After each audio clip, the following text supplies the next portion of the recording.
Hello friends, good morning and welcome to online Guru campus. तो friends, online Guru campus जो है आप लोग के लिए लाई है करंट अफेयर की स्पेशल क्लास, यानी वीकली करंट अफेयर्स। यानी आज जो हम एक से जो है 1 से 7 जुलाई के जितने भी इम्पोर्टेंट करंट अफेयर्स है वो जानेंगे। याद रखिएगा दोस्तों कि इसमें जो है टॉप 45 क्वेश्चन को जो है मैंने लिया है, तो सारे क्वेश्चंस इंपॉर्टेंट हैं। वीडियो को ध्यान से देखिएगा। तो चलिए फ्रेंड्स, वीडियो को स्टार्ट करते हैं, ज़्यादा टाइम मैं लूँगा नहीं। आज का देखिए पहला क्वेश्चन है कि केंद्र सरकार ने जो है प्रधानमंत्री गरीब कल्याण अन्न योजना का जो है विस्तार कब तक के लिए कर दिया है। तो फ्रेंड्स, इसका जो राइट आंसर है वो है ऑप्शन नंबर सी, यानी नवंबर 2020 तक कर दिया गया है। दोस्तों याद रखिएगा, इससे रिलेटेड जो इम्पोर्टेंट पॉइंट है, पहला पॉइंट कि प्रधानमंत्री नरेंद्र मोदी ने जो है ना 30 जून को जो है देश को संबोधित किया था, और उन्होंने जो है प्रधानमंत्री गरीब कल्याण अन्न योजना का विस्तार जो है नवंबर तक करने का ऐलान किया। और इस योजना की तारीख बढ़ने के कारण जो है करीब केंद्र सरकार को जो है 90,000 रुपये का जो है 90,000 करोड़ रुपये का जो है अलग से खर्च होगा, ये याद रखिएगा दोस्तों। और दूसरा पॉइंट इसमें ये बनता है दोस्तों कि इसके तहत जो है ना 80 करोड़ से भी ज़्यादा जो है लोगों को हर महीने करीब 5 किलो चावल या गेहूं मिलेगा। दोस्तों अब थोड़ा डिटेल में मैं आपको बताने जा रहा हूं कि क्या है ये गरीब कल्याण अन्न योजना। तो दोस्तों याद रखिएगा कि लॉकडाउन की घोषणा जो है सरकार ने जो है ना 25 मार्च को जो है की थी, और उसके अगले दिन ही सरकार ने प्रधानमंत्री गरीब कल्याण पैकेज की घोषणा की थी। जो है इसके तहत गरीबों को जो है 3 महीने तक जो है पहले मुफ्त अनाज मिलता था, लेकिन अभी जो इसको नवंबर तक बढ़ाया गया है। तो यही है गरीब कल्याण योजना, 3 महीने तक मुफ्त अनाज मिलता था।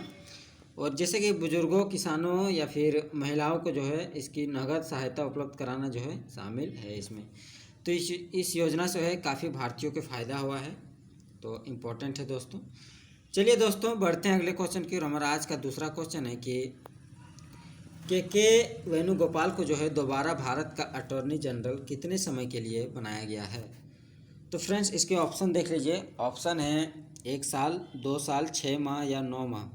तो फ्रेंड्स इसका जो राइट आंसर है वो है ऑप्शन नंबर ए, यानी करीब 1 साल के लिए जो है फिर से उसे भारत का अटॉर्नी जनरल जो है बनाया गया है। तो फ्रेंड्स इससे रिलेटेड जो इम्पोर्टेंट पॉइंट बनते हैं वो ये याद रखिएगा। पहला इम्पोर्टेंट पॉइंट ये है कि जो है 29 जून को जो है उसको दोबारा नियुक्त किया है, और उनके 3 वर्ष कार्यकाल जो है 30 जून को जो है समाप्त होनी थी, लेकिन इसे जो है बतौर अटॉर्नी जनरल जो है फिर से नियुक्त किया गया। याद रखिएगा दोस्तों कि इन्होंने जो है 30 जून 2017 को जो है क्या किया था, अपनी अटॉर्नी जनरल के पोस्ट पे मतलब स्थापित हुए थे। याद रखिएगा दोस्तों, इससे पहले जो 30 जून 2017 से पहले जो थे उसका नाम था मुकुल रोहतगी, जो है उसका स्थान इन्होंने लिया था। दूसरा पॉइंट ये है दोस्तों कि अटॉर्नी जनरल जो है ना भारत सरकार को जो है कानूनी सलाह देता है, और वह जो है सुप्रीम कोर्ट में सभी मामलों में जो है भारत सरकार का क्या करता है, पक्ष रखता है। तो अटॉर्नी जनरल का पद बहुत इम्पोर्टेंट है किसी भी देश के लिए। चलिए फ्रेंड्स बढ़ते हैं अगले क्वेश्चन की। और हमारा आज का तीसरा क्वेश्चन है कि किस राज्य सरकार ने प्रोजेक्ट प्लेटिना शुरू किया है, जिसे दुनिया का सबसे बड़ा प्लाज्मा थेरेपी ट्रायल बताया गया है। तो फ्रेंड्स इसका जो राइट आंसर है वो हो जाएगा महाराष्ट्र, यानी जो दूसरा नंबर है उसका राइट आंसर महाराष्ट्र हो जाएगा। फ्रेंड्स इससे रिलेटेड जो इम्पोर्टेंट पॉइंट बनते हैं वो ये याद रखिएगा कि इसे जो है ना महाराष्ट्र के सीएम जो हैं उद्धव ठाकरे, उन्होंने जो है इसे कोविड-19 मरीजों के लिए 29 जून 2020 को क्या किया है, शुरू किया है। कब किया है, 29 जून 2020 को। और उन्होंने जो है इसे दुनिया का सबसे बड़ा प्लाज्मा ट्रांसप्लांट ट्रायल बताया है, और इसके तहत जो है 21 मेडिकल कॉलेज और अस्पतालों में प्लाज्मा ट्रांसप्लांट का जो है ट्रायल किया जाएगा। कोशिश है कि इससे गंभीर रूप से बीमार जो है ना 500 लोगों की जो है जान बचाई जा सकती है। और दूसरा इम्पोर्टेंट पॉइंट ये याद रखिएगा दोस्तों इसमें कि दरअसल जो है ना देश में कोरोना से ठीक होने वाले लोगों की जो है प्लाज्मा एंटीबॉडीज जो है होता है, इसी के कारण जो है जो कोरोना से संक्रमित जो अन्य लोगों की बीमारी से लड़ने में हेल्प करता है। और इसी के कारण जो है ये प्लाज्मा थेरेपी महाराष्ट्र सरकार ने शुरू की है। दोस्तों बात करते हैं महाराष्ट्र की, तो महाराष्ट्र के हाल ही में जो सीएम है वो कौन है? उद्धव ठाकरे। और एक इम्पोर्टेंट पॉइंट ये याद रखिए दोस्तों कि भारत में सबसे पहले और सबसे ज़्यादा जो कोरोना वायरस का जो है केसेस आए थे वो महाराष्ट्र में ही आए थे। चलिए फ्रेंड्स बढ़ते हैं अगले क्वेश्चन की। और हमारा आज का चौथा क्वेश्चन है कि किस राज्य ने जो है ना भारत का पहला कवक पार्क विकसित किया है? इंपॉर्टेंट क्वेश्चन है दोस्तों, बहुत ही इंपॉर्टेंट है। तो फ्रेंड्स इसका जो राइट आंसर हो जाएगा वो हो जाएगा ऑप्शन नंबर डी, यानी उत्तराखंड राज्य में जो है भारत का पहला कवक पार्क विकसित हुआ है।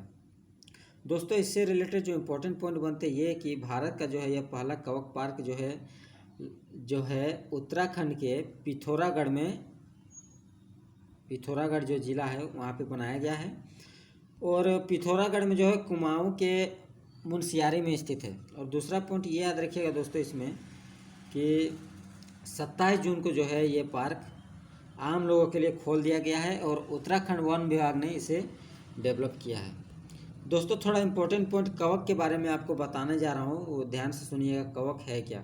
तो कवक एक वनस्पति है जो पेड़ों के तनों, दीवारों और चट्टानों पर क्या होता है? पैदा होती है। दोस्तों याद रखिएगा कि यह कई रंग रूपों में पाया जाता है और यह पृथ्वी पर सबसे पुरानी जीवित में से एक है। और ये जो है आर्कटिक, टुंड्रा, गर्म शुष्क रेगिस्तान, चट्टानी तटों, विषाक्त ढेर, नंगे चट्टाने, दीवारें और मिट्टी की सतह पर आसानी से पाए जाते हैं। दोस्तों अगर बात करें उत्तराखंड के किन किन क्षेत्रों में जो है लगाया गया है 5 विशेष जगह में, तो उनमें से मैं आपको बता दे रहा हूँ कि चमोली, चंपावत, पिथौरागढ़, नैनीताल और देहरादून में सॉरी फ्रेंड्स जो है खास करके इसे लगाया गया है। दोस्तों बात करें उत्तराखंड की, तो उत्तराखंड के जो सीएम है उनका नाम है त्रिवेंद्र सिंह रावत। ये आप लोग याद रखिएगा दोस्तों, उत्तराखंड के सीएम के नाम कई बार पूछ ली जाती हैं। और हाल ही में जो इसके राज्यपाल हैं उसका नाम है बेबी रानी मौर्य। चलिए फ्रेंड्स बढ़ते हैं अगले क्वेश्चन की ओर। हमारा आज का 5वां क्वेश्चन है कि भारत ने भूटान के साथ कितने मेगावाट जल विद्युत परियोजना पर जो है सिग्नेचर किया है? तो फ्रेंड्स इसका जो राइट आंसर हो जाएगा वो हो जाएगा ऑप्शन नंबर बी, यानी 600 मेगावाट जो है इस पर क्या किया है कि हस्ताक्षर किया है। इससे रिलेटेड जो इम्पोर्टेंट पॉइंट है दोस्तों वो ये याद रखिएगा। पहला पॉइंट ये है कि भारत और भूटान ने करीब 600 मेगावाट की जो है खोलंगचू पन बिजली परियोजना के निर्माण के लिए समझौते पर हस्ताक्षर किया था। दोस्तों याद रखिएगा कि यह समझौता भारत विदेश मंत्री एस जयशंकर और भूटान के जो विदेश मंत्री हैं टांडी दोरजो की मौजूदगी में किया गया। और दूसरा पॉइंट ये याद रखिएगा दोस्तों कि इस परियोजना को जो है ना 2025 तक जो है अंतिम 6 माही तक पूरा किया जा सकता है। और 600 मेगावाट की यह परियोजना भूटान के ज़िले में जो है खोलोंगचू पर स्थित है।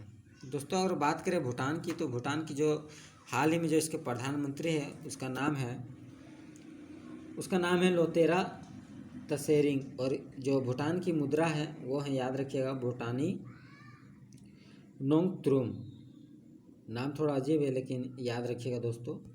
और तीसरा इम्पोर्टेंट पॉइंट कि भूटान की राजधानी क्या है, तो भूटान की राजधानी है थिम्पू। चलिए फ्रेंड्स बढ़ते हैं अगले क्वेश्चन की। और हमारा आज का 6ठा क्वेश्चन है कि मध्य प्रदेश के राज्यपाल का जो है अतिरिक्त भाग किसे सौंपा गया है? तो फ्रेंड्स इसका जो राइट आंसर है वो हो जाएगा ऑप्शन नंबर बी, यानी आनंदीबेन पटेल।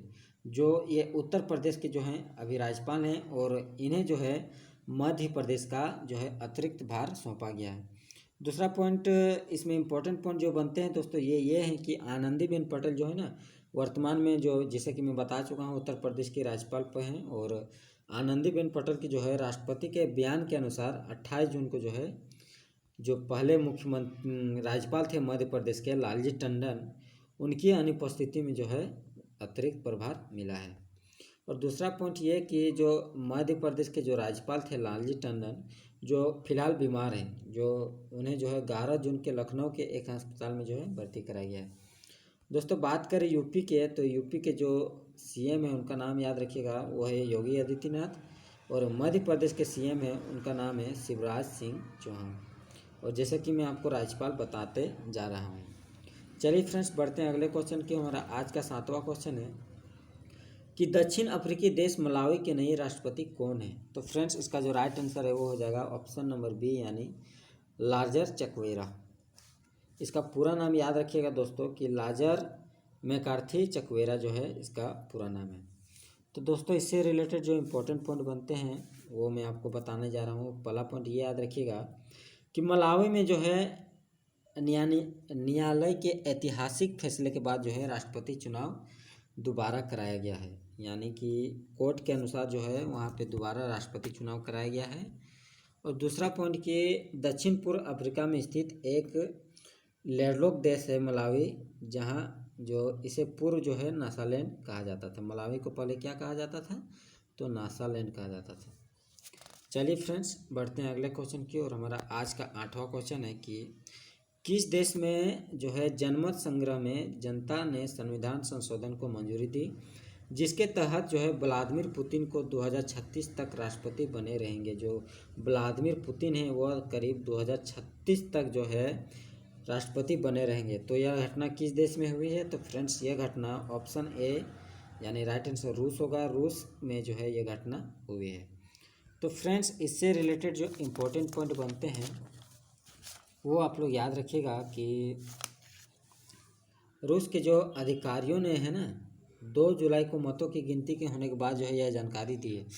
चुनाव आयोग ने कहा कि जो है ना 77.9% करीब जो है रूस के संविधान में राष्ट्रपति पद के लिए जो है क्या गिरा कि संविधान संशोधन के पक्ष में करीब वोट गिरा, और 21.3% जो है मत संशोधन के विरोध में डाले गए। लेकिन चुनाव आयोग ने कहा कि जो है संविधान संशोधन होना चाहिए, और उसी के तहत जो है व्लादिमीर पुतिन 2036 तक रूस के राष्ट्रपति बने रहेंगे। दूसरा पॉइंट ये याद रखिएगा दोस्तों कि जो रूस में राष्ट्रपति का कार्यकाल जो होता है ना करीब 6 साल का होता है। दरअसल रूस के संविधान में राष्ट्रपति पद के लिए 2 कार्यकाल की सीमा तय है, यानी रूस के संविधान में जो है 2 बार ही एक राष्ट्रपति बन सकता है। इसीलिए जो है 2024 के बाद पुतिन को जो है सत्ता से बाहर होना पड़ता, इसीलिए जो है उसे सत्ता से बाहर होना पड़ता। बात करें व्लादिमीर पुतिन की तो वह 1999 से 2008 और 2012 से अब तक के जो है राष्ट्रपति थे। तो उसी के तहत संविधान संशोधन करके जो है अब वह 2036 तक रहेंगे। बात करें दोस्तों रूस की, तो रूस के जो हाल ही में राष्ट्रपति हैं उनका नाम है व्लादिमीर पुतिन। और बात करें उसकी राजधानी, तो रूस की राजधानी है मॉस्को। और रूस की मुद्रा की बात करें तो रूस की मुद्रा का नाम है रूबल। चलिए फ्रेंड्स बढ़ते हैं अगले क्वेश्चन की ओर। हमारा आज का 9वां क्वेश्चन है, सॉरी फ्रेंड्स 8वां क्वेश्चन हो चुका है। 9वां क्वेश्चन है आज का कि पुस्तक फ्यूचर ऑफ हायर एजुकेशन जो है 9 मेगा ट्रेंड्स का विमोचन किसने किया है? तो फ्रेंड्स इसका जो राइट आंसर हो जाएगा वो हो जाएगा ऑप्शन नंबर बी, यानी एम वेंकैया नायडू जो हैं हम लोग के उपराष्ट्रपति, उन्होंने जो है इस पुस्तक को लॉन्च किया है। दोस्तों टू द पॉइंट, पहला पॉइंट ये याद रखिएगा इसमें कि इस पुस्तक के लेखक जो हैं CAV पटाभिराम हैं, और ये बुक ऑल इंडिया के 5,000 करीब 5,000 टीचरों की जो है बारे में सर्वे पर जो है आधारित है। दूसरा पॉइंट ये याद रखिएगा दोस्तों इसमें कि पुस्तक में छात्र शिक्षक संबंध, शिक्षक विधियों, प्रयोगशालाओं और परीक्षाओं के अलावा अन्य नए मापदंडों का जो है मानदंडों को क्या किया है, शामिल किया गया है। चलिए फ्रेंड्स बढ़ते हैं अगले क्वेश्चन की ओर। हमारा आज का 10वां क्वेश्चन है कि कोरोना संकट के जो है दौरान आलोचना झेल रहे किस देश के प्रधानमंत्री एडवर्ड फिलिप ने 3 जुलाई को अपने पद से इस्तीफा दे दिया है? तो फ्रेंड्स इसका जो राइट आंसर हो जाएगा वो हो जाएगा फ्रांस, यानी ऑप्शन नंबर ए जो है फ्रांस के जो राष्ट्रपति थे एडवर्ड फिलिप, उन्होंने जो है इस पद से इस्तीफा दे दिया है। तो इससे रिलेटेड जो इम्पोर्टेंट पॉइंट बनते हैं दोस्तों वो आप लोग ये याद रखिएगा कि पहला पॉइंट कि हालांकि जब तक नए मंत्रिमंडल का नाम जो है नहीं सामने आता है तब तक जो है जो एडवर्ड फिलिप है वो सरकारी मामलों को संभालते रहेंगे। और कुछ दिनों से अटकने थी कि फ्रांसीसी राष्ट्रपति इमैनुअल मैक्रोन जो है कैबिनेट में क्या करते थे, फेरबदल करते रहते थे या फिर फेरबदल कर सकते थे, सभी को पता था। इसके तहत दूसरा पॉइंट आप लोग ये याद रखिए दोस्तों कि यह फेरबदल राष्ट्रपति एमेन्युअल मैक्रोन जो है अपनी गिरती साख को बढ़ाने के लिए करने वाला था। फ्रांस में राष्ट्रपति है क्या करता है, अपने पीएम को चुनता है। हम लोग के इंडिया के जैसा नहीं, फ्रांस में एक रूल है कि वो वहाँ के राष्ट्रपति है वहाँ के पीएम को चुनता है, उसके बाद ही जो है प्रधानमंत्री अपनी सरकार का क्या करता है, गठन करता है। दोस्तों बात करें फ्रांस की, तो फ्रांस की जो मुद्रा है वो है यूरो, और इसके जो प्रेसिडेंट है, जैसा कि मैं बार बार नाम ले रहा हूँ, वो है इमैनुअल मैक्रोन।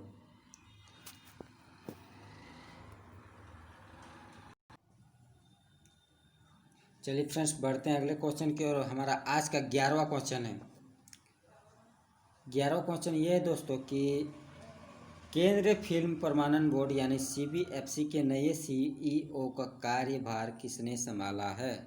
तो फ्रेंड्स इसके ऑप्शन देखिए, राकेश वर्मा, प्रसून जोशी, अनुराग श्रीवास्तव, और इसमें जो है फ्रेंड्स इनमें से कोई नहीं, ऑप्शन छूट गया है। तो फ्रेंड्स इसका जो राइट आंसर हो जाएगा, सॉरी फ्रेंड्स इसमें जो छूट गया है वो है रविंदर भाकर। आप लोग कॉपी में नोट कर दीजिए, जो रविंदर भाकर है वो जो है इसके क्या है, राइट आंसर है। तो ऑप्शन डी में जो रविंदर भाकर है वही जो है हाल ही में सीबीएफसी यानी केंद्रीय फिल्म प्रमाणन बोर्ड के जो है नए सीईओ हैं या फिर संभाला है। इसमें दोस्तों इम्पोर्टेंट पॉइंट, पहला पॉइंट ये याद रखिएगा कि वह जो है Indian railway store service IRSS के जो है 1992 या फिर सॉरी फ्रेंड्स 1999 बैच के जो है क्या है, अधिकारी हैं। और दूसरा पॉइंट इसमें ये याद रखिएगा दोस्तों कि इससे पहले जो है वह पश्चिम रेलवे के जो है सचिव और मुख्य जनसंपर्क अधिकारी के रूप में क्या करते थे, कार्यरत थे। दोस्तों अगर बात करें सीबीएफसी यानी केंद्रीय फिल्म प्रमाणन बोर्ड की, तो इसकी जो मुख्यालय है वो है मुंबई महाराष्ट्र में, और इसके जो अध्यक्ष हैं वो हैं प्रसून जोशी। चलिए फ्रेंड्स बढ़ते हैं अगले क्वेश्चन की ओर। हमारा आज का 12वां क्वेश्चन है कि इंडियन ऑयल कॉरपोरेशन यानी IOC के नए अध्यक्ष कौन है। तो फ्रेंड्स इसका जो राइट आंसर हो जाएगा वो हो जाएगा ऑप्शन नंबर सी यानी श्रीकांत माधव वैद जो हैं इसके नए अध्यक्ष हैं। दोस्तों इसमें इम्पोर्टेंट पॉइंट ये याद रखिएगा कि उन्होंने जो है 1 जुलाई को जो है ये पद क्या किया है, संभाला है। और दूसरा पॉइंट इसमें ये याद रखिएगा दोस्तों कि श्रीकांत माधव वैद जो हैं पहले इंडियन ऑयल बोर्ड में जो है निदेशक के रूप में थे, और पूर्व प्रेसिडेंट जो है संजीव सिंह की जो है वो जगह लेंगे। किसकी जगह लेंगे, तो वो लेंगे संजीव सिंह की जगह लेंगे। चलिए फ्रेंड्स बढ़ते हैं अगले क्वेश्चन की ओर। हमारा आज का 13वां क्वेश्चन है कि भाषा नस्लवाद को ख़त्म करने के लिए जो है मास्टर स्लेव और ब्लैकलिस्ट जैसे शब्दों को किस सोशल साइट ने जो है हटा दिया है। तो फ्रेंड्स इसका जो राइट आंसर है वो हो जाएगा ऑप्शन नंबर डी यानी टेलीग्राम। सॉरी फ्रेंड्स टेलीग्राम नहीं, इसका जो राइट आंसर हो जाएगा वो हो जाएगा ट्विटर। ट्विटर जो है सोशल साइट ने इसको जो है हटा दिया है। इससे रिलेटेड जो इम्पोर्टेंट पॉइंट है दोस्तों आप लोग ये याद रखिएगा कि माइक्रो ब्लॉकिंग साइट ट्विटर के जो प्रोग्रामिंग कोड्स में ऐसे शब्दों का इस्तेमाल जो है करने से जो है दर्शकों में क्या होता है कि किया जा रहा था बहुत ज़्यादा से। तो अमेरिका में पुलिस के हाथों जो हुई थी श्वेत जॉर्ज फ्लाइट के हत्या के बाद जो है अमेरिका बैंक JP मॉर्गन ने भी ऐसा कदम उठाने की जो है घोषणा की है। दोस्तों याद रखिएगा कि इसके तहत जो है ना वाइट लिस्ट को जो है क्या किया है, रिप्लेस कर येलो लिस्ट में क्या किया है, बदली कर दिया गया है। और जबकि जो मास्टर स्लेव है उसको क्या किया है, लीडर फ्लोर में क्या किया है, रिप्लेस कर दिया गया है। दूसरा पॉइंट आप लोग ये याद रखिएगा दोस्तों इसमें कि गूगल ने भी डेवलपर से जो है ब्लैक लिस्ट या वाइट लिस्ट शब्द यूज ना करने को कहा है। गूगल के जो क्रोमियम वेब ब्राउज़र प्रोजेक्ट और एंड्रॉयड ऑपरेटिंग सिस्टम में जो है डेवलपर्स को ब्लैक लिस्ट और वाइट लिस्ट शब्दों का उपयोग करने से जो है बचने के लिए क्या किया है, प्रोत्साहित किया है। तो ये थी दोस्तों इम्पोर्टेंट पॉइंट्स जो अमेरिका में जो मृत्यु हुई थी श्वेत की, उसके तहत जो है ये सारी चीज़ें की जा रही है। चलिए फ्रेंड्स बढ़ते हैं अगले क्वेश्चन की और हमारा आज का 14वां क्वेश्चन है कि हाल ही में यूनेस्को ने ग्लोबल एजुकेशन मॉनिटरिंग यानी GEM रिपोर्ट जारी की। इस रिपोर्ट के अनुसार जो है कितने प्रतिशत गरीब देश कोरोना वायरस संकट के दौरान जोखिम में जो है शिक्षार्थियों का जो है समर्थन करने में विफल रहे हैं। तो फ्रेंड्स इसका जो राइट आंसर हो जाएगा वो हो जाएगा ऑप्शन नंबर डी, यानी करीब 40% ऐसे हैं जो शिक्षा का जो है समर्थन करने में क्या है, विफल रहे हैं, वो भी कोरोना वायरस के कारण। फ्रेंड्स इससे रिलेटेड जो इम्पोर्टेंट पॉइंट बनते हैं वो आप लोग ये याद रखिएगा कि रिपोर्ट में उल्लेख किया गया है कि करीब 40% जो है गरीब देश में कोरोना वायरस संकट के दौरान जो है जोखिम में शिक्षा का समर्थन करने में क्या है, विफल है। दोस्तों याद रखिएगा कि रिपोर्ट बताती है कि करीब 10% से कम देशों में जो है कितना, करीब 10% कम देशों में जो है शिक्षा में समावेश सुनिश्चित करने में मदद करने वाला क्या है, कानून है। दोस्तों बात करें यूनेस्को की, यानी UNESCO यूनेस्को की, तो इसकी जो फुल फॉर्म है वो आप लोग ये याद रखिएगा, United Nation Education Scientific and culturation. इसकी स्थापना जो हुई थी वो हुई थी 1945 में, और इसकी जो मुख्यालय है वो कहाँ है, पेरिस में। और बात करें इसकी सदस्य की, कितनी देश सदस्य हैं, तो करीब 193 देश जो हैं सदस्य हैं। और इसके जो महानिदेशक है हाल ही में, तो वह है आंड्रे एजोले। कौन है, आंड्रे एजोले हैं। दोस्तों याद रखिएगा कि यूनेस्को जो है ना संयुक्त राष्ट्र का ही एक क्या है, घटक है या फिर विषय घटक है। और इसकी उद्देश्य क्या है कि शिक्षा, प्रकृति, समाज विज्ञान, इस सब क्षेत्र में जो है उन्नति के लिए जो है इसकी उद्देश्य है। चलिए फ्रेंड्स बढ़ते हैं अगले क्वेश्चन की ओर। हमारा आज का 15वां क्वेश्चन है, मंगलयान द्वारा ली गई जो है मंगल ग्रह के सबसे बड़े चंद्रमा की तस्वीर किस संगठन ने जो है जारी की। तो फ्रेंड्स इसका जो राइट आंसर हो जाएगा वो हो जाएगा ऑप्शन नंबर ए, यानी जो है इसरो ने जो है यह जारी किया। दोस्तों इससे रिलेटेड जो इम्पोर्टेंट पॉइंट बनते हैं आप लोग ये याद रखिएगा कि मंगलयान द्वारा ली गई मंगल ग्रह के सबसे बड़े चंद्रमा की तस्वीर जो है इसरो ने जारी की। और इसरो ने जिस तस्वीर को जारी किया है वह जो है मंगल ग्रह के सबसे बड़े करीबी जो होते हैं ना, सबसे बड़े चंद्रमा फोबोस की क्या है, तस्वीर है। दूसरा पॉइंट इसमें ये याद रखिएगा दोस्तों कि इस तस्वीर में जो है फोबोस के सबसे बड़े क्रेटर सिटकनी के अलावा जो है क्रेटर स्लोविस्की, रोसो और ग्रिल्ड्रिग भी क्या है, दिख रहे हैं। दोस्तों बात करें मंगलयान की, तो मंगलयान जो है इसके संचालक कौन है, तो इसके संचालक जो है इसरो हैं। और मंगल ग्रह जो है इसके संबंधित ग्रह हैं। निर्माता की बात करें तो भारत अंतरिक्ष अनुसंधान संगठन जो इसरो का फुल फॉर्म है। और इसका जो प्रेक्षण किया गया था वो करीब किया गया था 5 नवंबर 2013 को। और बात करें रॉकेट के नाम की, तो रॉकेट का नाम आप लोग याद रखिएगा दोस्तों, PSLV XLC-25। ये दोस्तों इम्पोर्टेंट है। और एक बार मैं आपको लिख के बता दे रहा हूँ, PSLV XLC-25। तो चलिए फ्रेंड्स बात करें इसरो की, तो इसरो की जो संस्थापक थे उनका नाम था विक्रम साराभाई, और इसकी फुल फॉर्म है इंडियन स्पेस रिसर्च ऑर्गेनाइजेशन। इसकी जो स्थापना हुई थी करीब 1969 में हुई थी। और इसकी जो मुख्यालय है वो कहाँ है, बेंगलुरु में। इम्पोर्टेंट है दोस्तों, याद रखिएगा। चलिए फ्रेंड्स बढ़ते हैं अगले क्वेश्चन की। और हमारा आज का 16वां क्वेश्चन है कि हाल ही में सुर्खियों में रहे नागालैंड सरकार ने किस जानवर के मांस की बिक्री पर जो है पूर्णतः प्रतिबंध लगाया है। तो फ्रेंड्स इसका जो राइट आंसर हो जाएगा वो हो जाएगा ऑप्शन नंबर बी, यानी सॉरी फ्रेंड्स इसका जो राइट आंसर हो जाएगा ऑप्शन नंबर सी, यानी कुत्ता जो है, कुत्ता के मांस पर जो है नागालैंड सरकार ने जो है बिक्री पर पूर्णतः प्रतिबंध लगाया है। इसमें इम्पोर्टेंट पॉइंट ये याद रखिएगा दोस्तों कि अब सरकार ने राज्यों में कुत्ते के बाज़ारों, कुत्तों की खरीद फरोख्त, आयात और उनके कच्चे पक्के मांस की बिक्री पर प्रतिबंध लगाया है। और इससे पहले भी राज्य में जो है स्वाइन फ्लू के प्रकोप के बाद जो है सुअर के आयात पर प्रतिबंध लगाया गया था। दोस्तों बात करें नागालैंड सरकार की, तो नागालैंड की जो राजधानी है वो है कोहिमा। और इसके जो राज्यपाल हैं वो हैं हाल ही में RN रवि।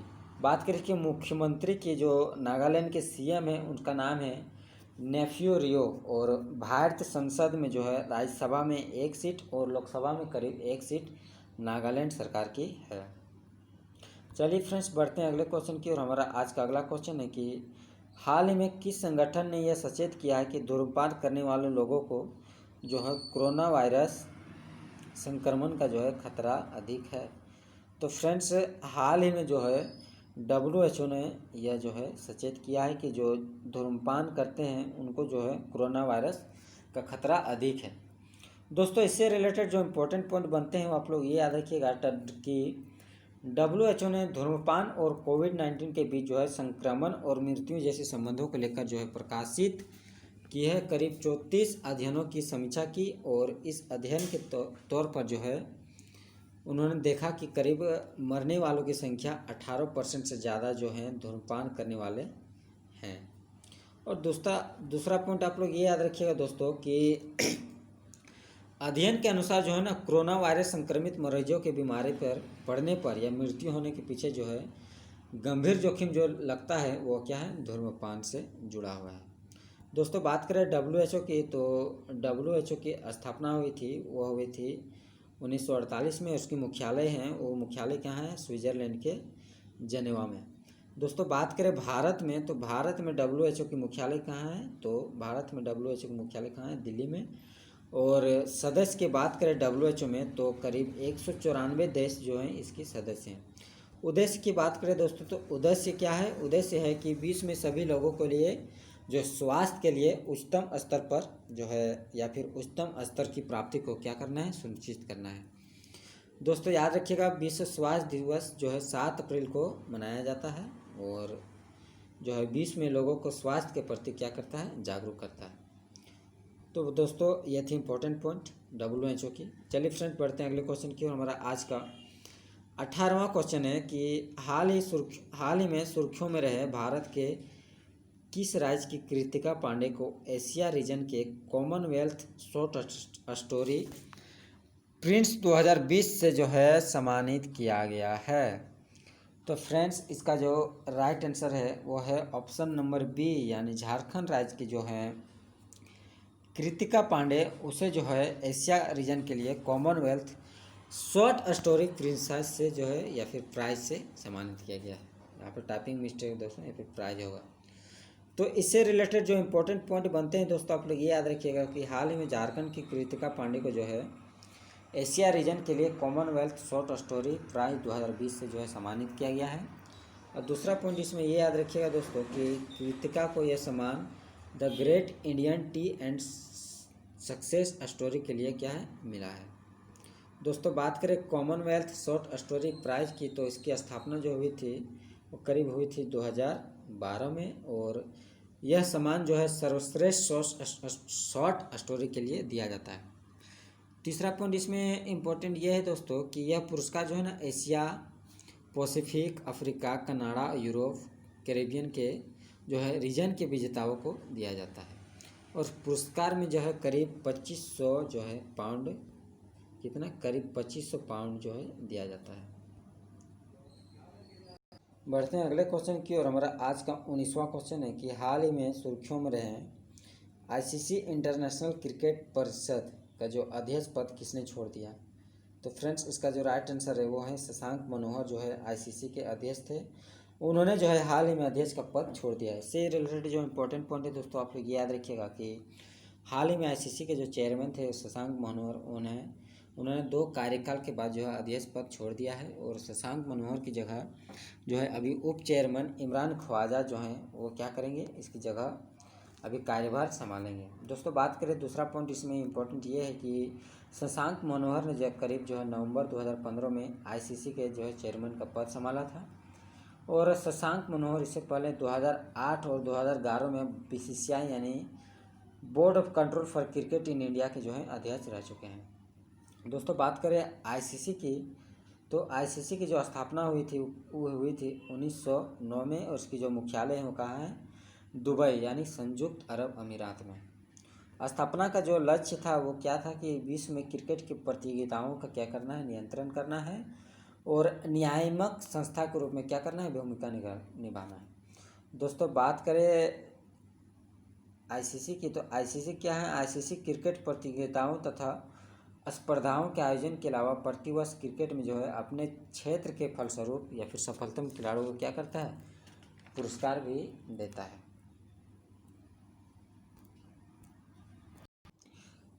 चलिए फ्रेंड्स, बढ़ते हैं अगले क्वेश्चन की ओर। हमारा आज का 20वां क्वेश्चन है, यानी अगला क्वेश्चन है कि हाल ही में जो है केंद्र सरकार ने किस भारतीय राज्य को जो है अगले 6 महीने के लिए, यानी पूरे दिसंबर तक जो है उसके पूरे क्षेत्र को अशांत घोषित कर दिया है। तो फ्रेंड्स, इसका जो राइट आंसर हो जाएगा वो हो जाएगा ऑप्शन नंबर डी, यानी नागालैंड क्षेत्र को जो है केंद्र सरकार ने दिसंबर तक क्या किया, अशांत घोषित किया है।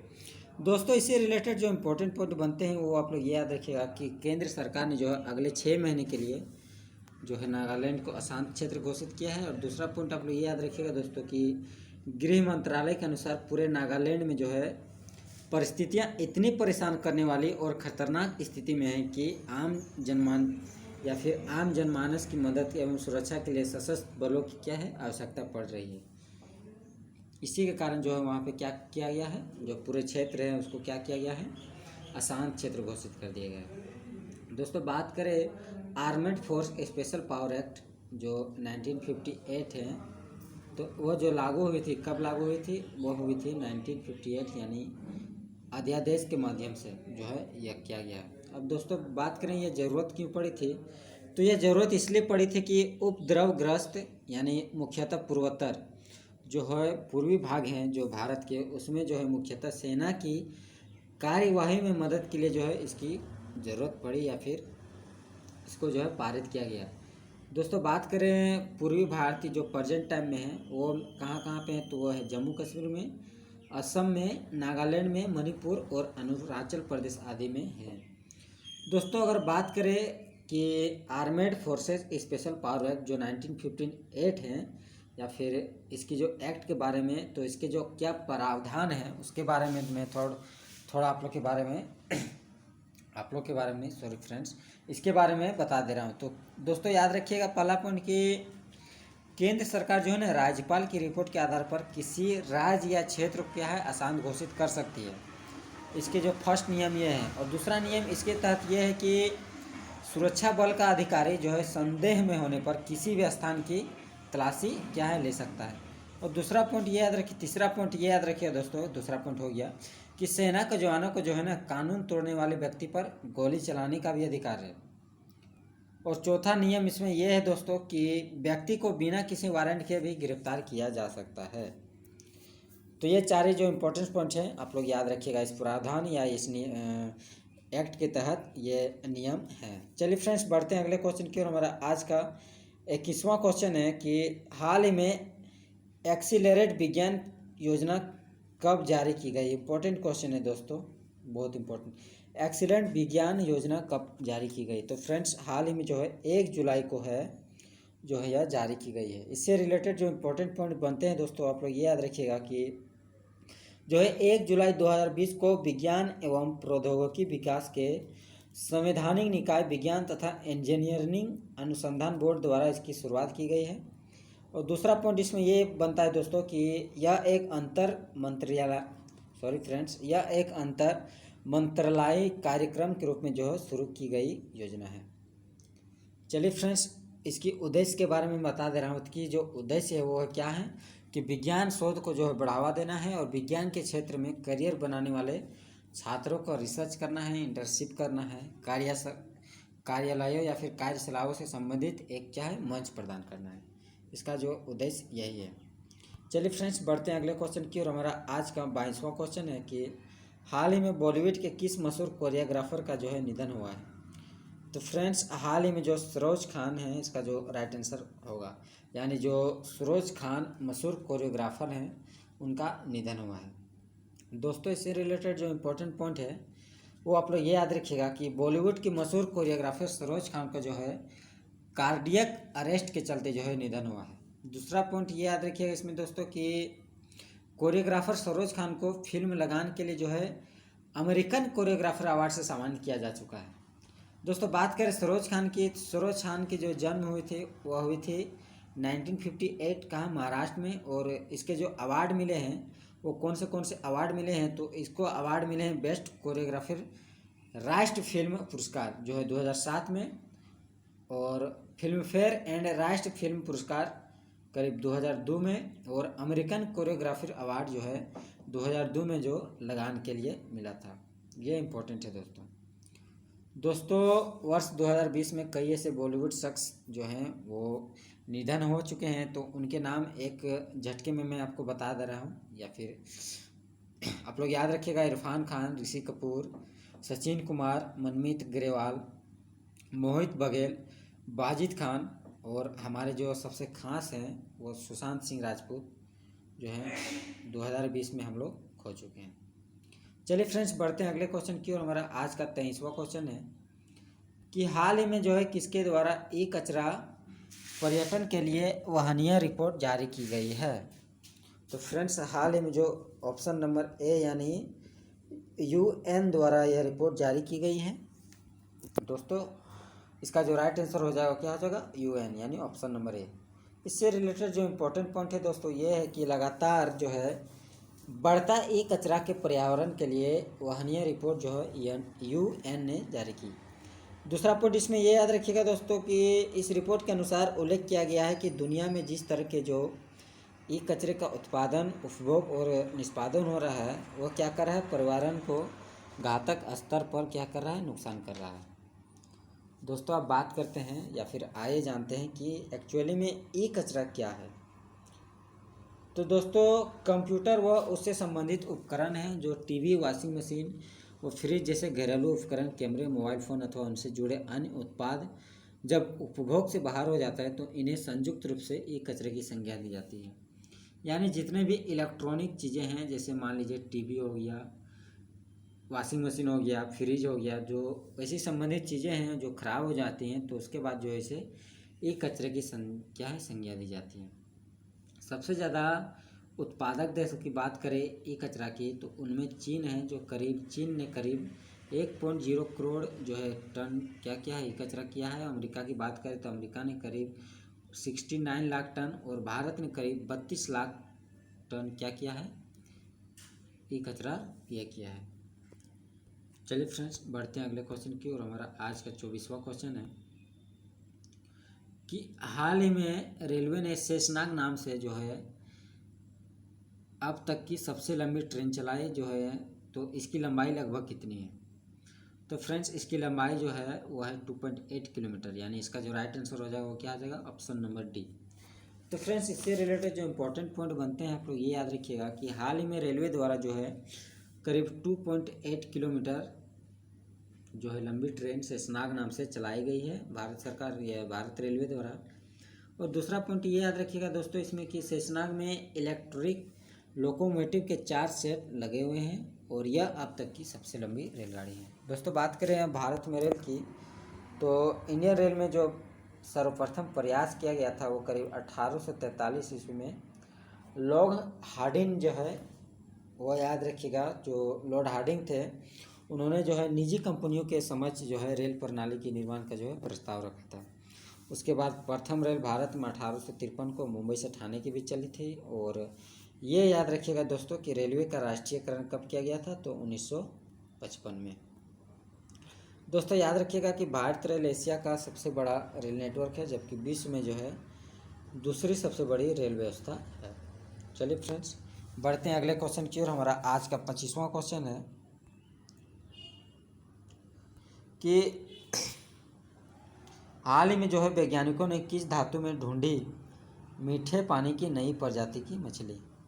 तो फ्रेंड्स इसका जो राइट आंसर हो जाएगा वो हो जाएगा ऑप्शन नंबर ए, यानी पश्चिमी घाट में जो है ढूंढी है।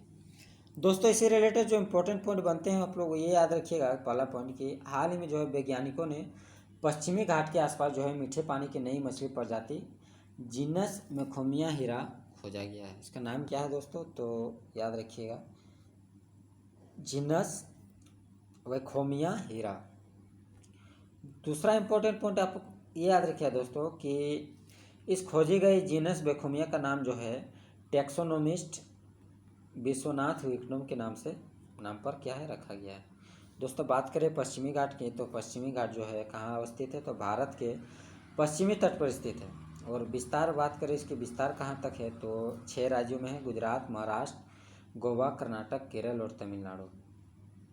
यानी कि करीब करीब इस तरह के जो हैं इस एरिया में इसका जो विस्तार है, यह हमारा भारत का राज्य है। तो 6 राज्य गोवा, महाराष्ट्र, केरल, तमिलनाडु, केरल आदि इसी क्षेत्रों में हैं। दोस्तों बात करें इसकी लंबाई की, तो इसकी लंबाई करीब कितनी है, 1600 है। क्षेत्रफल की बात करें तो करीब 160.000 किलोमीटर स्क्वायर है। और पश्चिमी घाट से जो है गोदावरी नदी, कृष्णा नदी और कावेरी नदी जो है क्या है, निकलती है। यानी दक्षिण भारत की जो नदियां हैं वो पश्चिमी घाट से ही निकलती है। चलिए फ्रेंड्स बढ़ते हैं अगले क्वेश्चन की ओर। हमारा आज का 26वां क्वेश्चन है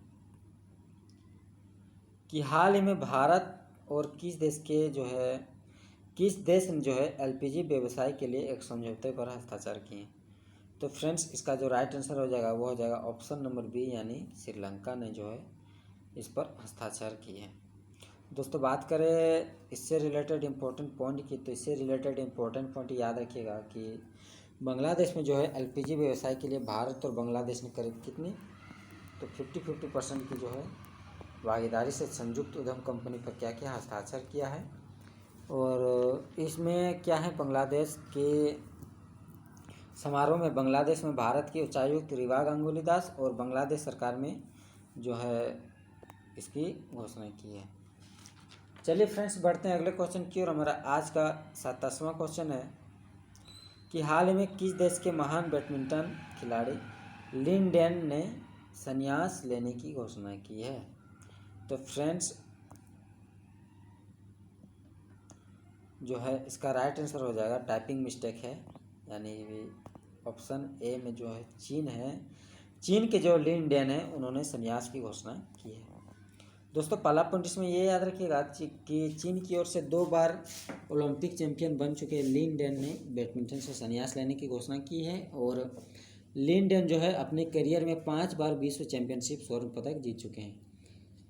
दूसरा पॉइंट आप लोग ये याद रखिएगा दोस्तों कि 36 वर्षीय इस बैडमिंटन खिलाड़ी ने करीब 2000 ईस्वी से खेलना शुरू किया था। और लिन डैन ने जो है 2008 और 2012 में ओलंपिक गेम्स में क्या है, गोल्ड मेडल जीता था। चलिए फ्रेंड्स बढ़ते हैं अगले क्वेश्चन की और। हमारा आज का अगला क्वेश्चन है कि हाल ही में खाद्य एवं कृषि संगठन जो है टिड्डी दल के हमले को लेकर भारत में जो है कितने हफ्ते तक के लगभग जो है हाई अलर्ट जारी किया है। तो फ्रेंड्स भारत में करीब 4 हफ्ते तक जो है करीब 1 महीने तक जो है हाई अलर्ट जारी किया है। दोस्तों बात करें इससे रिलेटेड इम्पोर्टेंट पॉइंट की, तो इससे रिलेटेड इम्पोर्टेंट पॉइंट आप लोग ये याद रखिएगा कि खाद्य एवं कृषि संगठन ने जो है टिड्डी दल के हमले को जो है लेकर अगले 4 हफ्ते तक जो है भारत में हाई अलर्ट जारी किया है। और दूसरा पॉइंट आप लोग ये याद रखिएगा दोस्तों इसमें कि सबसे बड़ा हमला जो झेल रहा है भारत, तो उसी के तहत ये फैसला लिया गया है। दोस्तों अब बात करें टीडी की, तो टीडी होते क्या हैं वो आप लोग थोड़ा सुन लीजिए। टीडी क्या है कि एक उष्णकटिबंधीय क्या है कीड़े हैं जिनके पास उड़ने की क्या है अतुलनीय शक्ति है। और यह क्या करती है, फसलों को नुकसान पहुंचाती है। भारत में करीब 4 प्रकार की टिड्डियाँ पाई जाती है। और रेगिस्तानी टिड्डी, प्रवासी टिड्डी, बॉम्बे टिड्डी और ट्री टिड्डी जो है भारत में पाई जाती है। दोस्तों बात करें खाद्य एवं कृषि संगठन की, तो इसकी जो स्थापना हुई थी वह हुई थी 1945 में। और इसकी जो मुख्यालय है वो कहाँ है, वो है रोम, इटली में। और यूएनओ की क्या है, एक खास विशेषता प्राप्त एजेंसी है। तो इम्पोर्टेंट है दोस्तों, याद रखिएगा। चलिए दोस्तों बढ़ते हैं अगले क्वेश्चन की और। हमारा आज का 29वां क्वेश्चन है कि हाल ही में सुर्खियों में रहे चाबदार बंदरगाह से स्वतंत्र राष्ट्रमंडलों के देशों को आपूर्ति की जो लॉजिस्टिक लागत में कितने प्रतिशत की कमी होगी। तो फ्रेंड्स इसका जो राइट आंसर हो जाएगा वो हो जाएगा ऑप्शन नंबर डी, यानी 20%। पहला पॉइंट इसमें ये याद रखिएगा दोस्तों कि चाबहार बंदरगाह से स्वतंत्र राष्ट्रमंडलों के देशों को जो है आपूर्ति की जो है लॉजिस्टिक लागत में 20% की कमी आई है। दूसरा पॉइंट ये याद रखिएगा दोस्तों इसमें कि केंद्र सरकार के अनुसार CIS देशों को अभी जो है माल भारत से सिर्फ चीन या यूरोप के रास्ते भेजा जा सकता है, जो क्या करता है लागत को बढ़ाता है। इसी के तहत जो है ये फैसला जो है या फिर यह प्रतिशत में या फिर इसकी लागत में कमी हुई है। दोस्तों बात करें चाबहार बंदरगाह की, तो ये कहाँ स्थित है, तो ये स्थित है ईरान में, यानी ओमान के खाड़ी के तट पर। और भारत के लिए क्या क्या फ़ायदा है वो आप थोड़ा जान लीजिए। भारत के लिए फ़ायदा है कि पाकिस्तान के ग्वादर बंदरगाह को क्वार्टर करने में सहायक होता है, और भारत के लिए अफ़गानिस्तान और मध्य एशिया के क्या हैं द्वार खुलते हैं। दोस्तों जो CIS है, इससे इसकी थोड़ा डिटेल आप लोग जान लीजिए। CIS की जो स्थापना हुई थी वो कब हुई थी? 1991 में। और मुख्यालय इसका कहाँ है? तो इसका जो मुख्यालय है वो है मिन्स्क यानी बेलारूस में। चलिए फ्रेंड्स, बढ़ते हैं अगले क्वेश्चन की। और हमारा आज का 30 नंबर क्वेश्चन है कि हाल ही में जो कुवैत की नेशनल असेंबली की लीगर कमेटी ने प्रवासी भारतीयों को कितना प्रतिशत जो है सीमित करने के लिए प्रवासी कोष बिल मंजूरी दी है। यानी कुवैत सरकार ने जो है हाल ही में यह जारी की है, तो करीब 15%, यानी ऑप्शन सी जो है इसका राइट आंसर होगा। दोस्तों इससे रिलेटेड जो इंपॉर्टेंट पॉइंट है आप लोग ये याद रखिएगा कि इस बिल के चलते कुवैत में जो है ना बढ़ सकती है भारतीयों के लिए मुश्किलें, क्योंकि कुवैतों की नेशनल असेंबली ने करीब लीगल कमेटी ने करीब 15% जनसंख्या सीमित करने के लिए क्या क्या है इस प्रस्ताव को मंजूरी दी है। दूसरा पॉइंट आप लोग ये याद रखिएगा दोस्तों इसमें कि यह ड्राफ्ट जो है ना कानून बना दिया गया है, जो करीब 8 लाख भारतीयों को जो है कुवैत छोड़ना पड़ सकता है अगर ये कानून लागू हो गया तो। और दूसरा पॉइंट ये याद रखिएगा दोस्तों कि कुवैत में करीब 14.5 लाख भारतीय हैं, जो वहाँ क्या है सबसे बड़ा प्रवासी समुदाय है। दोस्तों बात करें कुवैत की, तो कुवैत की जो राजधानी है वो क्या है? कुवैत नगर। और इसकी जो सरकार है वो क्या है? संवैधानिक वंशवादी। इसकी जो मुद्रा है वो क्या है? कुवैती दिनार। आप लोग याद रखिएगा ये।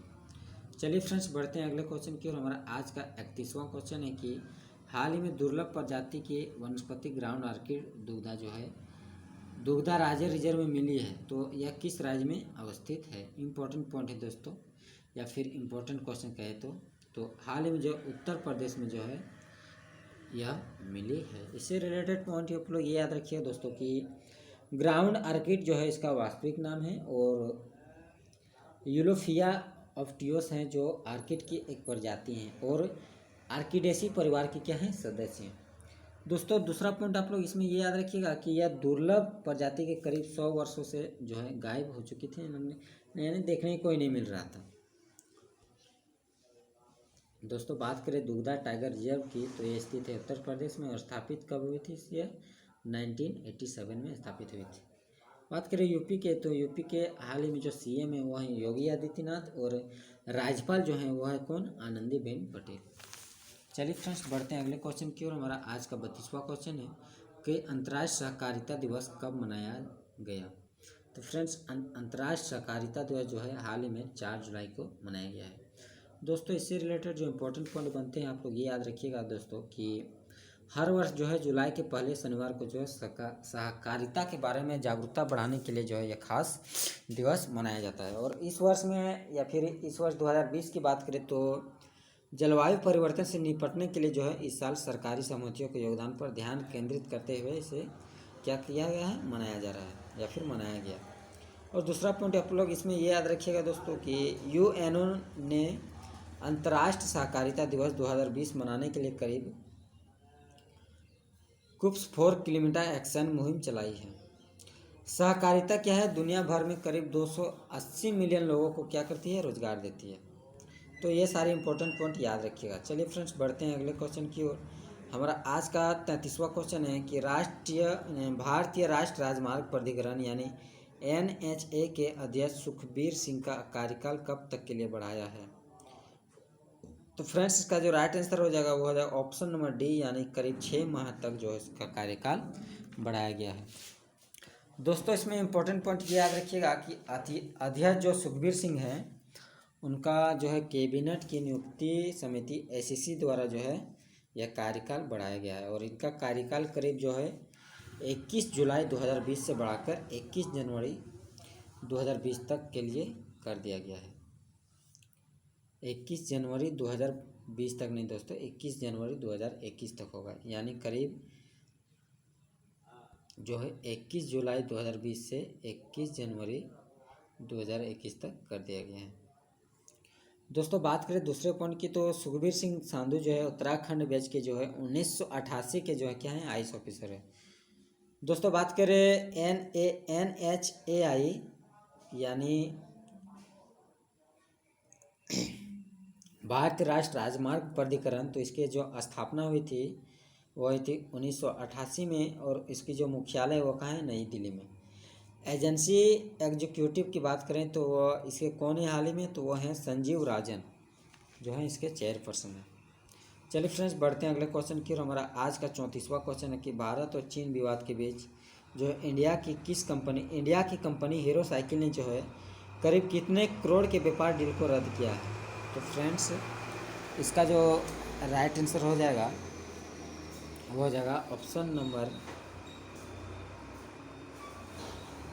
इसका राइट आंसर हो जाएगा ऑप्शन नंबर ए, यानी 900 करोड़। दोस्तों, चीन की हरकतों को देखते हुए देश की कई कंपनियां जो है चीन से क्या कर रही है, कॉन्ट्रैक्ट तोड़ रही है। और हीरो साइकिल के चेयरपर्सन जो मैनेजिंग डायरेक्टर के जो हैं हाल ही में, पंकज मुजान, उन्होंने कहा है कि उन्होंने जो है 900 करोड़ रुपये की बड़ी डील को रद्द किया है। और दूसरा पॉइंट आप लोग ये याद रखिएगा दोस्तों कि हीरो साइकिल जो है इसकी जो मुख्यालय है वो कहाँ है, लुधियाना पंजाब में, और स्थापना हुई थी इसकी 1956 में। और फाउंडर कौन है इसके, तो ब्रज मोहन लाल मुंजल।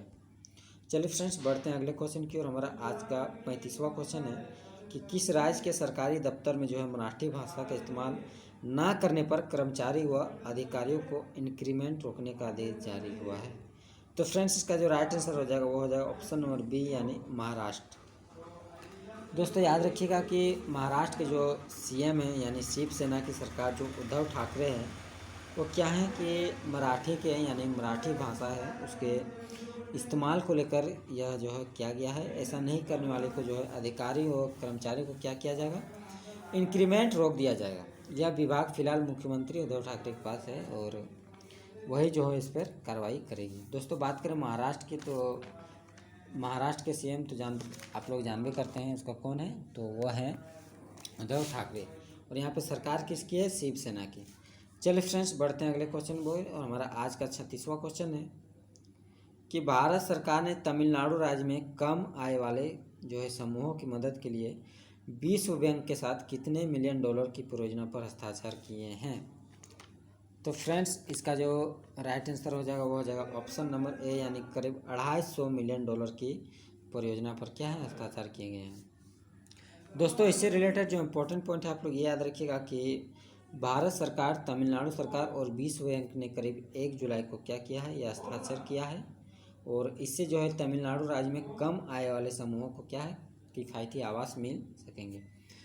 और दूसरा पॉइंट आप लोग इसमें ये याद रखिएगा दोस्तों कि इन दो परियोजनाओं में करीब 200 मिलियन डॉलर का जो है तमिलनाडु आवास क्षेत्र कार्यक्रम में जाएगा, और 50 मिलियन डॉलर जो है तमिलनाडु आवास एवं पर्यावरण विकास परियोजना में शामिल है। दोस्तों, बात करें तमिलनाडु की, तो तमिलनाडु की जो राजधानी है वो कहाँ है, तो है तमिलनाडु की राजधानी चेन्नई। और हाल ही में जो इसके मुख्यमंत्री हैं वो कौन है, तो वह हैं के पलानी स्वामी। और इसके जो राज्यपाल हैं उसका नाम याद रखिएगा दोस्तों कि बनवारी लाल पुरोहित जो है हाल ही में इसके राज्यपाल हैं। चलिए फ्रेंड्स, बढ़ते हैं अगले क्वेश्चन की, और हमारा आज का 37वां क्वेश्चन है कि आइसलैंड के राष्ट्रपति का नाम बताएं जो दूसरी बार चुने गए हैं। तो फ्रेंड्स, आइसलैंड के हाल ही में जो राष्ट्रपति चुने गए हैं उसका नाम है ऑप्शन नंबर सी, यानी गुदनी जोहानसन। फ्रेंड्स, इससे रिलेटेड जो इम्पोर्टेंट पॉइंट है आप लोग ये याद रखिएगा कि जो गुडनी जोहानसन हैं वो जो फिर से जो है आइसलैंड के राष्ट्रपति बने हैं, और उन्होंने ये दूसरी बार क्या किया है, चुनाव जीत दर्ज की है। दूसरा पॉइंट आप लोग ये याद रखिएगा दोस्तों इसमें कि वह जो है ना 4 साल का राष्ट्रपति कार्यकाल संभालेंगे। और इस देश में जो है राष्ट्रपति क्या करती है, सीधे पॉपुलर वोट के माध्यम से जो है चुने जाती हैं। यानी आइसलैंड में क्या होती है ना कि राष्ट्रपति जो चुनाव होती है वो कैसी होती है, डायरेक्ट पॉपुलर वोट से होती है। दोस्तों, बात करें आइसलैंड की, तो आइसलैंड की जो राजधानी है वो याद रखिएगा दोस्तों रेकजाविक। और इसकी जो मुद्रा है दोस्तों वो क्या है, आइसलैंडिक क्रोना। चलिए फ्रेंड्स, बढ़ते हैं अगले क्वेश्चन की, और हमारा आज का 38वां क्वेश्चन है धम्म चक्र दिवस 2020 किस दिन मनाया जाता है। तो फ्रेंड्स, इसका जो राइट आंसर हो जाएगा वो क्या आ जाएगा, ऑप्शन नंबर सी, यानी 4 जुलाई को जो है धम्म चक्र दिवस मनाया जाता है। दोस्तों, इससे रिलेटेड जो इम्पोर्टेंट पॉइंट बनते हैं आप लोग ये याद रखिएगा कि यह दिवस हर साल जुलाई माह की पहली पूर्णिमा के दिन मनाया जाता है। और अंतर्राष्ट्रीय बौद्ध परिसंघ यानी IBC के जो 7 संस्कृति मंत्रालय जो है इस दिवस के लिए समारोह का क्या किया था, इस साल आयोजन किया था। दोस्तों बात करें बुद्ध पूर्णिमा या बैसाख की, तो बुद्ध पूर्णिमा या बैसाख के बाद जो है यह दिवस बौद्ध धर्म का क्या है, दूसरा सबसे बड़ा पवित्र पर्व या फिर मनाया जाता है। दोस्तों यह दिवस क्यों मनाया जाता है ये मैं आपको थोड़ा बता दे रहा हूँ कि गौतम बुद्ध द्वारा जो है ना अपने 5 शिष्यों को जो पहला उपदेश देने की जो स्मृति है उसके उपलक्ष्य में यह दिवस मनाया जाता है। और भगवान बुद्ध ने अपना पहला उपदेश कहाँ पे दिया था, तो दिया था उत्तर प्रदेश जो अभी वर्तमान में है, यानी सारनाथ में जो है आषाढ़ माह की पूर्णिमा के दिन ही दिया था। दोस्तों याद रखिएगा कि इस बार इस समारोह को आयोजन कोरोना महामारी की वजह से वर्चुअली किया गया है। और ये याद रखिएगा दोस्तों कि इस समारोह को जो है भारत के राष्ट्रपति रामनाथ कोविंद ने जो है राष्ट्रपति भवन में उत्सव का क्या किया, उद्घाटन किया। चलिए फ्रेंड्स बढ़ते हैं अगले क्वेश्चन की ओर। हमारा आज का 29वां क्वेश्चन है, दुनिया का तीसरा सबसे बड़ा स्टेडियम किस शहर में बनेगा। तो फ्रेंड्स इसका जो राइट आंसर हो जाएगा वो क्या आ जाएगा, ऑप्शन नंबर सी, यानी जयपुर में दुनिया का सबसे बड़ा तीसरा स्टेडियम बनेगा। सबसे बड़ा मोटेरा स्टेडियम भारत में है और सेकंड में ऑस्ट्रेलिया के मेलबर्न है। तो फ्रेंड्स इससे रिलेटेड जो इंपॉर्टेंट पॉइंट बनते हैं आप लोग ये याद रखिएगा कि अहमदाबाद के जो मोटेरा क्रिकेट स्टेडियम है, उसके बाद कि ऑस्ट्रेलिया के जो मेलबर्न स्टेडियम है, उसके बाद यह तीसरा बड़ा स्टेडियम होगा। और बात करें मोटेरा के जो कैपेसिटी थी वो करीब कितनी थी, 1.10 लाख, और मेलबर्न की करीब कैपेसिटी कितनी थी, 1.2 लाख। तो यहाँ पे जो है इससे करीब जो है 99 कुछ दर्शक जो हैं इस पर रह सकेंगे। दोस्तों बात करें जयपुर के स्टेडियम की, तो इसका नाम जो रखा गया है वो क्या रखा गया है, आरसीए स्टेडियम, और करीब 100 एकड़ में बनेगा। और कितनी लगी है, तो करीब 350 करोड़ रुपये जो है इसमें लगेगी। और 75,000 सॉरी फ्रेंड्स कितनी 75,000 दर्शक जो है इसमें रह सकेंगे। यानी मोटेरा स्टेडियम में 1.10 लाख, मेलबर्न में 1.02 लाख और यहाँ पे 75,000। चलिए फ्रेंड्स बढ़ते हैं अगले क्वेश्चन की और हमारा आज का 40वां क्वेश्चन है कि हाल ही में आरबीआई के किस पूर्व गवर्नर यानी किस पूर्व गवर्नर ने overdraft the saving Indian saver नामक पुस्तक लिखी है। तो फ्रेंड्स हाल ही में जो आरबीआई के पूर्व गवर्नर हैं उर्जित पटेल, यानी ऑप्शन बी इसका राइट आंसर हो जाएगा, उन्होंने इस पुस्तक को क्या किया है, लिखी है। दोस्तों याद रखिएगा कि उर्जित पटेल जो है ना आरबीआई के पूर्व गवर्नर हैं और इस पुस्तक को लिखी है। इसको जो प्रकाशन हुई है वो किसने की है, तो हेल्पर्स कुलिन पब्लिशर ने है। और प्रकाशित कब किया गया है, संभावित जुलाई के अंत में जो है ये क्या हो जाएगा, प्रकाशित की जाएगी। चलिए फ्रेंड्स बढ़ते हैं अगले क्वेश्चन की ओर। हमारा आज का अगला क्वेश्चन है 41वां क्वेश्चन है कि हाल ही में कब डिजिटल इंडिया आत्मनिर्भर भारत ऐप इनोवेशन चैलेंज का जो है शुभारंभ किया गया है। तो फ्रेंड इसका जो राइट आंसर हो जाएगा वो हो जाएगा ऑप्शन नंबर बी, यानी 7 जुलाई को जो है इस ऐप्स को शुभारंभ किया जाएगा। तो फ्रेंड्स इससे रिलेटेड जो इम्पोर्टेंट पॉइंट बनते हैं आप लोग ये याद रखिएगा। तो भारतीय ऐप्स के लिए जो है एक मजबूत पारिस्थितिकी तंत्र का समर्थन और उसका निर्माण करने के उद्देश्य से जो है अटल इनोवेशन मिशन यानी नीति आयोग द्वारा संचालित के साथ साझेदारी में इलेक्ट्रॉनिक्स एवं सूचना प्रौद्योगिकी मंत्रालय ने जो क्या किया है इसको स्टार्टअप के लिए शुरू किया है। और ये क्या करेगी ना, तो भारत को क्या करती है, डिजिटल इंडिया को जो है आत्मनिर्भर इनोवेशन चैलेंज का क्या करेगी, एक अच्छी चीज़ है। चलिए फ्रेंड्स बढ़ते हैं अगले क्वेश्चन की और हमारा आज का 42वां क्वेश्चन है कि फ्रांस के अगले प्रधानमंत्री कौन होंगे। तो फ्रांस के अगले प्रधानमंत्री होंगे वो होंगे दोस्तों जियां कस्टेक्स। दोस्तों याद रखिएगा कि जो इसके पहले प्रधानमंत्री हैं उन्होंने कोरोना महामारी के कारण जो एडवर्ड फिलिप हैं उन्होंने क्या की थी, तो अपने पद से इस्तीफा दे दिया था। तो याद रखिएगा कि जो राष्ट्रपति हैं इमैनुअल फ्रांस के, उन्होंने जो है अगले प्रधानमंत्री के तौर पर जियां कस्टेक्स के नाम की क्या की है, घोषणा की है। चलिए फ्रेंड्स बढ़ते हैं अगले क्वेश्चन की और हमारा आज का 43वां क्वेश्चन है कि हाल ही में भारत भूटान के संयुक्त हाइड्रो इलेक्ट्रिक प्रोजेक्ट पर किस मंत्री ने हस्ताक्षर किए हैं। तो दोनों देशों की जो विदेश मंत्री है यानी ऑप्शन बी इसका जो राइट आंसर हो जाएगा, उन्होंने हस्ताक्षर किए हैं।